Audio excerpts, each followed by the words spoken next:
वज़ीर आज़म इमरान खान ने इस्लामाबाद के शहरियों के तहफ़्फ़ुज़ के लिए ईगल स्क्वाड का इफ्तिताह कर दिया। 100 ईगल स्क्वाड पर मुश्तमिल 500 जवान इस्लामाबाद की पेट्रोलिंग पर मामूर होंगे। जदीद आलात से ईगल स्क्वाड बैनुल अक़वामी मियार के मुताबिक जराइम की रोकथाम में अहम किरदार अदा करेगा।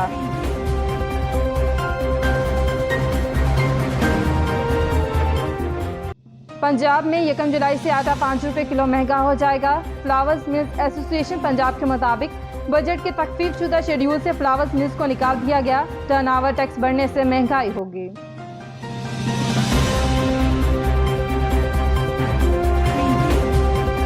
वज़ीर आज़म इमरान खान ने मुश्तरका मफादात कौंसिल का इजलास आज शाम 4 बजे वज़ीर आज़म हाउस में तलब कर लिया। इजलास में वफाकी वुज़रा और चारों वुज़राए आला शरीक होंगे। पानी की तकसीम का मामला, सूबाई फंड्स और दीगर अमूर पर बात होगी। मज़ीद अपडेट्स के लिए देखते रहिए अंडरग्राउंड न्यूज़।